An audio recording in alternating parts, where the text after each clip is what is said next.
Bismillahirrahmanirrahim. Alhamdulillah Rabbil Alamin. Salatu salamu ala syarfil anbiya wal mursalin. Nabiyina Muhammadin wa ala alihi wa sahbihi ajma'in. Assalamualaikum warahmatullahi wabarakatuh. So inshallah tafsir. So nandun na tayo sa Surah At-Takwir. So ito naman yung pangilang aya na ba ito? Pang-anim na aya. At ito na nga yung Tasjiro al-Bihar. Tasjiro, ibig sabihin, pagliliyab. Isipin niyo yan, dagat, tas nagliliyab, umaapoy. Hindi lang basta-bastang kumukulo kasi pag kumukulo, yung apoy niya nasa ilalim, di ba? Hindi mo makita yun sa ibabaw. Pero ito, yung ibabaw niya, nandun mismo yung apoy din, nasa dagat. So ito, minsan ko lang nakita ito doon nga sa yung may nangyari na bulkan na malapit sa dagat tapos pumutok. So yung lava niya pupunta doon sa may dagat. So kumukulo talaga yung yung parang tinutulak nung lava yung tubig palayo. Tapos kumukulo din yung yung tubig. Pero napaisip ako ngayon paano kaya kung mangyayari ito sa molecular level? O hindi na sa molecular level pala, atomic level na eh. Kasi ang actually, ang tubig, yung composition niya, hydrogen tsaka oxygen. Yung hydrogen tsaka oxygen, parehong sumasabog yun eh. Diba? Parehong flammable yun. Parehong nasusunog o sumasabog. Yung araw, ang bumubuo sa kanya, hydrogen. Yung oxygen, di ba acetylene? Ang pinapares doon, ngayon LPG na madalas nakikita kong ginagamit nila eh. LPG, paparisan ng oxygen. Yun yung ginagamit nila pang cutter. Pero ibig sabihin talaga? So paano kung ganun Baga, sa atomic level na nangyayari din yung pagkasunog ng tubig. At hindi yun magiging mahirap kay Allah. Hindi magiging mahirap kay Allah. So ngayong ayawa idal biharo sujjirat, kapag ang mga dagat daw ay naglagablab. At sinabi ni Ibn Jarir mula kay Sa'id bin al-Musayyib, ito yung manugang ni Abu Hurairah, di ba? Naalala nyo? Qala Ali radiyallahu anhu li rajulin min al-Yahud, ayna jahannam. So sabi daw ni Ali doon sa isang Hudyo, saan ba ang impyerno? Nasaan ba ang impyerno? Sasabi nung Hudyo, Qala al-Bahru. Ang impyerno daw ay nasa dagat. Ang impyerno daw ay nasa dagat. So, ibig sabihin yung mga Hudyo, meron silang katuruan ng impyerno ay nasa dagat. So sabi daw ni Ali, ma'arahu illa sadikan wal bahru al-masjur. So wala raw siyang nakikita sa tao na ito, liban na lang na nagsabi siya ng totoo. Dahil nga, ang dagat daw ay magliliyab. So katulad ng sinabi ni Allah, wa idal biharu sujjirat. Kapag ang mga dagat daw ay pinagliyab. Wa qad taqaddama al-kalam ala dalika inda qawlihi ta'ala, wal bahrul masjur. At ito rin yung nauna nang nabanggit doon sa sinabi ni Allah na wal bahrul masjur. Doon sa bang aya ito? Napin nga natin itong aya na ito. Surah At-Tur ito eh. Surah At-Tur. Ayun nga. Wal bahrul masjur. Nanunumpa si Allah. Wal bahrul masjur. Nanunumpa si Allah sa dagat na pagliliyabin ni Allah sa araw ng paghuhukom. Yan syempre sinabi ng Hudyo ng impyerno ay yung dagat. Syempre maaari rin naman mga nguhulugan na not necessarily yun ang yun yung impyerno talaga na doon mananatili yung kuffar, di ba? So maaring kumaga kasi pwedeng tawagin naman na impyerno yung yung anumang bagay na nagliliyab. Pwede rin siyang tawagin na impyerno, yung anumang bagay na nagliliyab. Balikan natin ano nga niyan, tafsir. Yung ano na yun, Surah At-Tur. Parang naano tuloy ako na maganda, curious ako dun sa ano. Hanapin natin yun inshallah. Kahit sa sunod na pala natin sunod na natin siya kunin. Idagdag natin dito inshallah. So tinukoy nila yung dagat na magliliyab. At tinawag din ng mga Hudyo yung impyerno na ito daw ay impyerno. O yung impyerno daw ay nasa dagat. Parang hindi ako mapakali eh. Ito hinanap ko. Hinanap ko yung tafsir. Nabanggit yung tafsir na nabanggit nun kanina. So ito ibang tafsir na naman ito. Mula kay Hafs bin Humaid. Sasabi, wal bahril masjur, yung doon sa yung nado Surah At-Tur.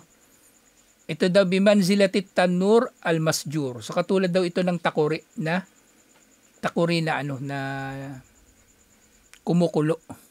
Sa magiging ganun daw yung dagat. At ngayon din, nababanggit ni Muhammad bin Amr, anak ito ni Amr bin al-As radiyallahu anhu.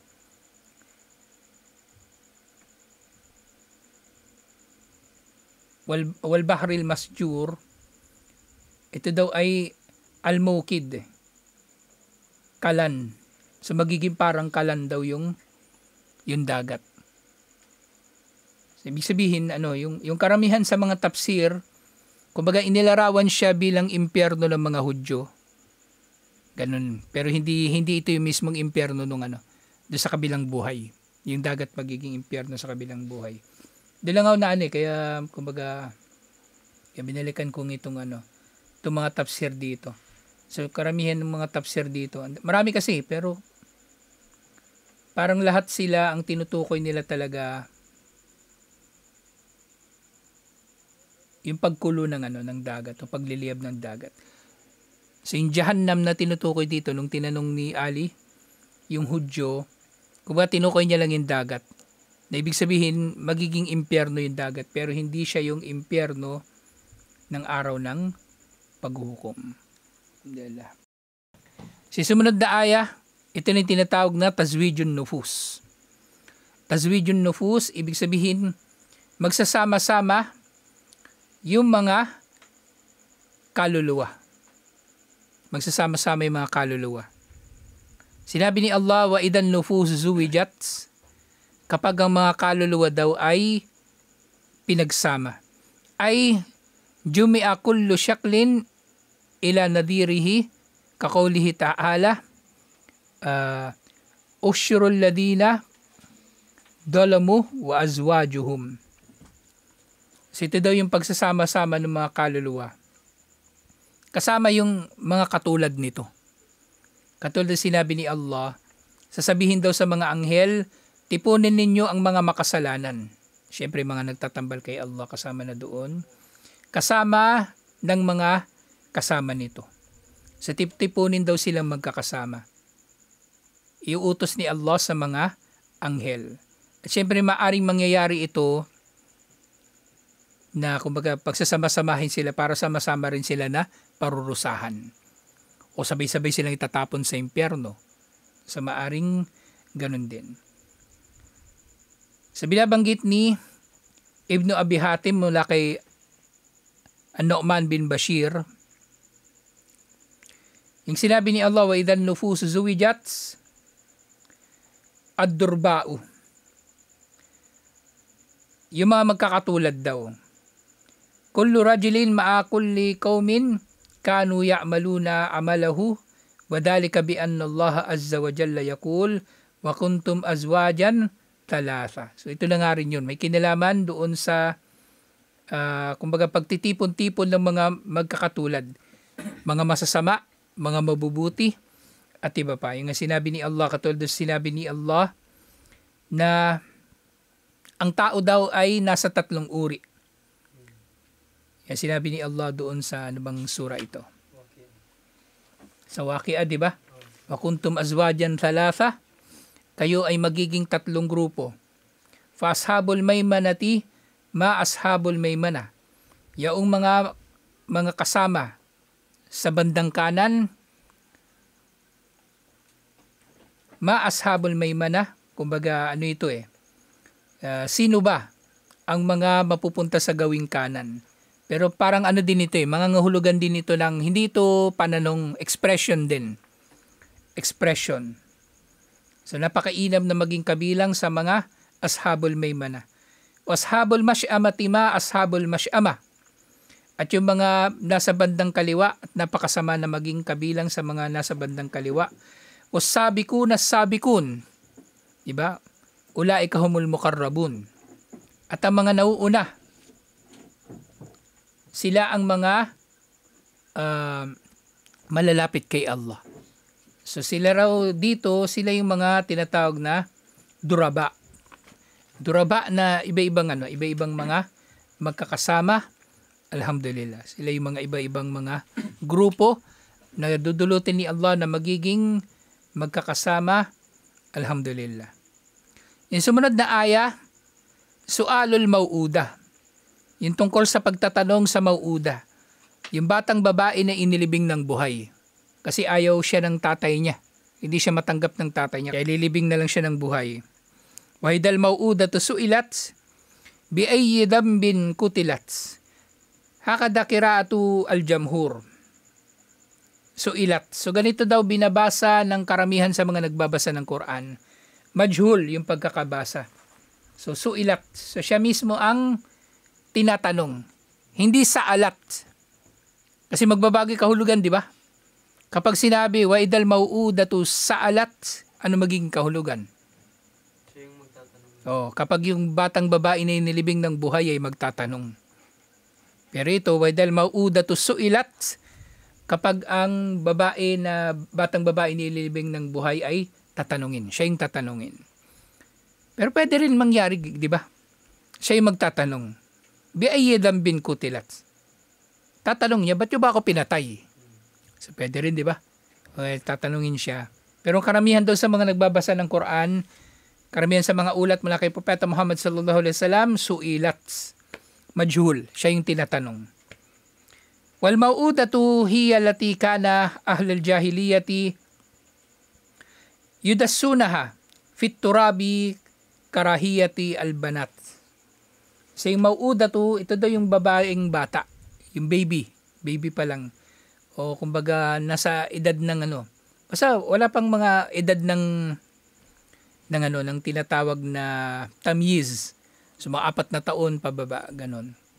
So nililibing sila ng buhay sa buhangin dahil ayaw nung mga tatay noon na magkaroon ng anak na babae. Ayaw. Kasi mas kailangan nila anak na lalaki. Mas kailangan nila anak na lalaki. Magtatrabaho o kaya magtatanggol sa kanila. So ayaw nila. Fayawmal qiyamati tus'alul mau'udatu ala ayyi dambin kutilat. So tatalungin daw ang batang babae nito sa araw ng paghuhukom. So doon siya sa araw ng paghuhukom. Liyakuna dhalika tahdidan likatiliha, upang ito ay magiging babala sa pumapatay sa kanya. Kumbaga magiging kumbaga babala rin para sa mga susunod na magpaplano pa na patayin yung kanilang mga sariling anak na babae na ililibing nila ng buhay. Sa magiging tahdid, babala o banta. Fa innahu ida su'ila al-madlumu fima dhanna ad-dalimu idan. Dahil tunay na yung kumbaga yung tao na kung yung batang babae tatanungin bakit siya pinatay, mas tatanungin yung pumatay. Kaya yung su'ilat na ito may silbi Kumbaga grammatically merong epekto na gustong makamit si Allah kung halimbawa maririnig ito ng tao. Di ba mapapaisip yung tao ngayon? Kapag yung batang babae na inilibing ng buhay ay tatanungin. Kung yung biktima tatanungin, paano pa kaya yung kriminal? Mas tatanungin siya. Mas tatanungin siya. Ano ngayon ang isasagot niya? Diba? Wakala Ali bin Abi Talha, sinabi ni Ali bin Abi Talha mula kay Ibn Abbas, Waidal mau'udatu su'ilat ay sa'alat. Wakada kala abudduha. Pero syempre meron ang ibang nagbabasa na ang basa nila dito, sa'alat. Yung batang babae ang magtatanong. Yung batang babae ang magtatanong. Katulad ng pagbasa ni Abu Duha at iba pa. Ay talibatu bidamiha. Saalat, magtatanong, pero bukod pa sa kahulugan ng saalat, kasi ang saala, pwede rin sa kahulugan na nangihingi. Nangihingi. Parang doon sa Suratul Duha, di ba? Sa Suratul Duha, yung sailu doon, yung namamalimos. Namamalimos. So pwedeng dito, sail, yung bata, di ba, yung batang babae, hindi lang siya nagtatalong, kundi hinihingi niya yung kanyang karapatan sa kanyang buhay.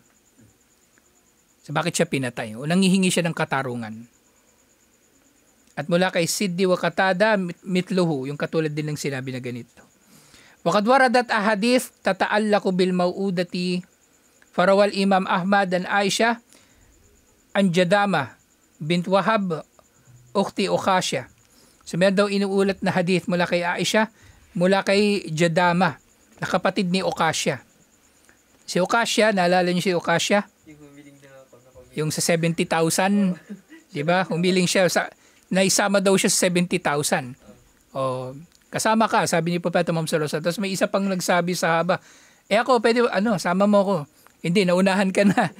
Naunahan ka na ni Ukhasya. Pero posible naman yung tao na yon, ang sinabi kasi ni Propeta Muhammad sallallahu alaihi wasallam lang doon sa kahulugan ng hadith, naunahan ka na ni Ukhasya na humiling. Kumbaga kasi kung pagbibigyan niya yun, di lahat na yun, hihiling na mapasama sila. Maaring kasama pa rin yun.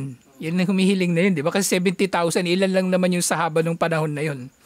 Di ba? So maaring kasama pa rin siya. Hindi ibig sabihin na impyerno ka, hindi ka kasama. Maaring yung ang kahulugan nun, ganun yung kahulugan nun. Hindi ka kasama sa 70,000. Ang ano niya doon, ang dahir kasi doon sa hadith na yun, naunahan ka na ni Ukhasya na humiling. Naunahan ka na ni Ukhasya. So sabi nung kapatid ni Ukhasya, hadartu Rasulullah sallallahu alaihi wasallam fi nasin wa huwa yaqul laqad hamamtu an anha anil gilati fanadartu fir rumi wal faris faidahum yugiluna awladahum wala yadurru awladahum dalika shay'a. So doon daw sa iniulat mula doon sa kapatid ni Ukhasya, sabi dito, ipagbabawal ko na sana sa inyo ang pakikipagtalik sa mga babae na nagpapasuso.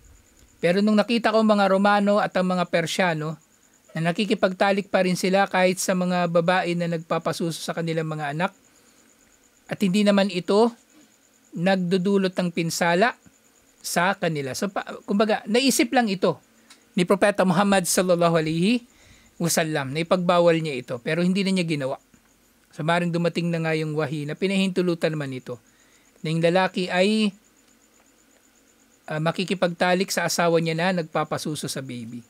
So hindi ko rin alam bakit naisip niya na ito. So posibleng may iba pang may dahilan. Ang naisip kong dahilan, kung ako lang kasi yung pagpapasuso ng nanay sa baby, hindi siya mabubuntis.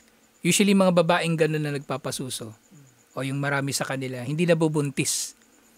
So siguro gusto ni Propeta Muhammad sallallahu alaihi wasallam mag-asawa sila ng iba tapos doon sila makipagtalik at gano'n dadami yung Muslim. So maring gano'n. Naisip ko lang yun, pero hindi kasi nabanggit dito yung dahilan Pero yun nga, kumbaga, ang lesson dito, kumbaga, hindi na ito pinagbawal ni Propeta Muhammad sallallahu alaihi wasallam. So ngayon, nung sinasabi niya yun sa mga tao, nagtanong uli yung mga tao.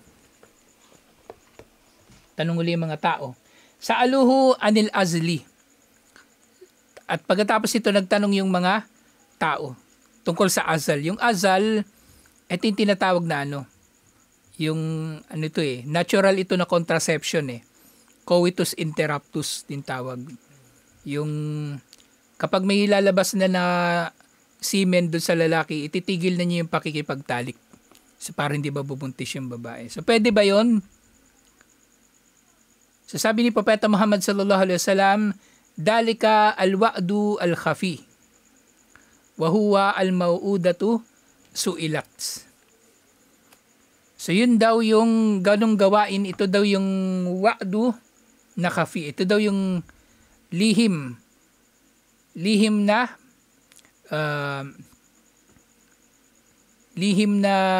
pagpatay sa anak. At ito daw yung katulad ng mauudatu na suilat. Ito ay katulad ng batang babae na inilibing ng buhay na tatanungin. So, ang ibig sabihin dito ni Propeta Muhammad sallallahu alaihi wasallam, kumbaga, actually hindi naman ito haram. Pinahintulutan niya ito, pero kumbaga ang sinasabi niya lang dito, maring maunawaan natin dito, dinidiscourage niya. So, ang hatol magiging makruh. Kasi di ba bakit mo naman gagawin yun? Kumbaga, gusto mo nga magkaanak, di ba? Ang gusto mo magkaanak. So, kaya nga kapag ginawa mo yun, so parang tinapon mo yung yung baby. So, parang katulad nga din yung di ba? Yung sabi-sabi mga tao magiging tiyanak. Kasi kumbaga nasayang yung sperm. So, parang ibig niya sabihin dito, ulitin ko, hindi nga ito bawal. Pero kumbaga nagpahayag siya ng pagiging makruh. Kumbaga hindi ka nais-nais na gagawin mo ito. Kasi bakit mo ito gagawin? Kung gusto mo magkaanak, bakit mo ito gagawin? Kung darating yung anak, wala kang kumbaga biyaya yun ni Allah. Yun yung problema sa tao. Minsan iniisip niya, ayaw niya magkaroon ng maraming anak kasi iniisip niya paano niya bubuhayin. Di ba? Marami siyang inaalala. Pero nakalimutan niya si Allah. Si Allah ang magbibiyaya sa atin at kahit sa ating mga anak, alhamdulillah. Sa sumunod na bahagi, isingit na lang natin inshallah. Kafaratu wa'dul banat. So ano ba yung magiging kafara para sa sino man na inilibing niya ng buhay ang kanyang anak? Kasi di ba yung mga sahaba, maaring nagawa nila ito nung panahon na hindi pa sila Muslim. Kahit nga si Omar, di ba, may binabanggit na nagawa din ito ni Omar, pero wala raw katotohanan doon. Kumbaga walang napagtibay na ulat na inilibing ni Omar yung kanyang sariling anak na babae. Kasi di ba yung naalala niyo yung yung kwento, nakita doon ng mga tao si Omar na natatawa, tapos bigla siyang iiyak. Natatawa daw siya kasi naalala niya, naglakbay siya, wala siyang dalang Diyos o walang Diyos doon sa paligid. Gumawa na lang siya ng Diyos gawa sa dates. Siguro yung dates, pinatayo niyang ganun o gumawa pa siya ng stick para magkaroon ng kamay. Naisip niya, parang scarecrow na na dates. Tapos sinambasamba niya.